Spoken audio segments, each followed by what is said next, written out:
फिर दिन हुआ पुरानी रात का, करे सौ शुक्र हम खुदा की जात का, खुदा की जात का, नया फिर दिन हुआ।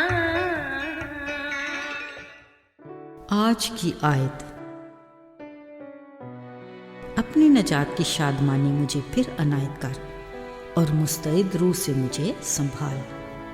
ज़बूर 51 12वीं आयत। अजीज़ों, हमारी ज़िंदगी में रिश्तों की बड़ी अहमियत है। ज़िंदगी की रौनकें भी इन्हीं की बदौलत हैं, इसलिए इनको हमेशा उस्तवार और कायम रहना चाहिए। इनमें मजबूती एक दूसरे की कदर और इज़्ज़त करने से ही होती है, मगर बाज़ औक़ात इख्तलाफ राय की बदौलत इनमें दरार पड़ जाती है। ज़ाहिरी बात, मुख्तलिफ दिल और दिमाग, सोच और ख्याल, तबीयत और आदात के बायस कोई ख़राबी हो ही जाती है, तो अचंभे की बात नहीं। हाँ, ख़तरात तब होंगे जब ये तूल पकड़ लें और खफगी में शिद्दत आ जाए। ऐसे हालात में अनापरस्ती हमेशा आड़े आ जाती है। कोई भी अपनी गलती को तस्लीम नहीं करता। ये एक मुश्किल मरहला तो है, मगर इसका हल नामुमकिन नहीं।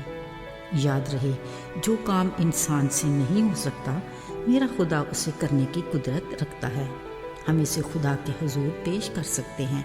वो हमारे गुस्से, दुख, परेशानी के एहसासात को देखकर कभी भी हैरान नहीं होता। वो तो हमारा खालिक खुदा है, जो हमारे दिल, इरादे और ख्याल को बखूबी जानता है। वो दोनों फरीकों में से यकीनन उसी को सुलह की तौफीक देगा जो खुदा की हकीकी मोहब्बत और मुआफ़ी से वाकिफ़ होगा। ये मत सोचिए कि अपनी गलती को मानकर पहले दोस्ती का हाथ बढ़ाना कमज़ोरी या बुज़दिली है, बल्कि ये इब्लीस के मुकाबले में हमारी बड़ी फतह है, जो खुदावंद के फजल की बदौलत है।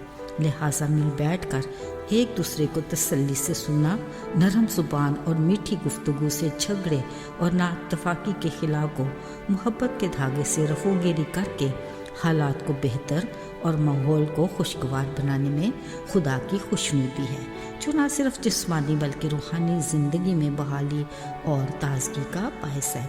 कलाम मुक़द्दस में खुदा का फरमान है, अगर मेरे हुजूर कुर्बानी गुज़रानते वक्त तुझे याद आए कि तेरे भाई को तुझसे शिकायत है, तो सब कुछ छोड़कर पहले मिलाप कर, फिर कुर्बानी गुज़रान।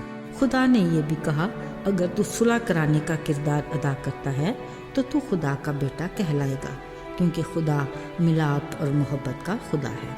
बिलाशुबा रिश्ते नाते मोहब्बत की डोर से बंधे रहते हैं, पर कभी ये टूट के बिखर भी जाते हैं। आसमानी बाप खुदा से हमारी नाराज़गी के सिलसिले तो चलते ही रहते हैं। बाज़ औक़ात हमारी दुआ के जवाब में ताख़ीर या हमारे बड़े ईमान से हमारी ख्वाहिश की तकमील न होना भी इसमें शामिल होता है, मगर बतौर मसीही हमें कलाम के मुताबिक इस बात को तस्लीम करना चाहिए कि जिसमें हमारी भलाई नहीं या किसी ख़तरे का अंदेशा हो, तो हमारा बाप कभी भी ऐसी ख्वाहिश को पूरा नहीं करता, क्योंकि ये उसकी मर्ज़ी के ख़िलाफ़ है। लिहाजा हमें सब्र शुक्र के साथ मुनासिब वक्त का इंतज़ार करना चाहिए। अजीज़ों, इलावा अज़ी खुदा से हमारे रिश्ते के मुनक़ता होने की बड़ी वजह हमारा गुनाह है। बाग़ अदन में आदम व हवा ठंडे वक्त की रफ़ाक़त के सिलसिले यकीनन हमें याद हैं। गुनाह के बायस जब बनी इंसान से मोहब्बत और रफ़ाक़त का ये सिलसिला टूटा, बिलाशुबा खुदा ऐसी कैफियत को किसी सूरत भी पसंद नहीं करता। वो मोहब्बत, मुआफ़ी और कुर्बानी की बुनियाद पर मिलाप का रास्ता निकालता है। इसीलिए उसने पाक और बेयाब बरे की कुर्बानी का वादा किया, जो उसके इकलौते बेटे यीशु के सिवा कोई और नहीं हो सकता, जो अपने ठहराए हुए वक्त पर पूरा हुआ। खुदा से बहाली का काम इंसान के बस में नहीं था, मगर उसकी मोहब्बत ने इसे मुमकिन बनाया। अजीज़ों, आज भी बतौर मसीही कई बार खुदा से रफ़ाक़त के सिलसिले गुनाह की वजह से टूटने की नौबत आती रहती है। खुदा पाक है, वो गुनाह से तो नफ़रत करता है, मगर गुनाहगार को प्यार करता है। वो नहीं चाहता कि फ़कत गुनाह की वजह से हम उससे दूर हो जाएं, जिसकी बदौलत उसने अपने इकलौते बेटे की कुर्बानी से भी दरेग ना किया।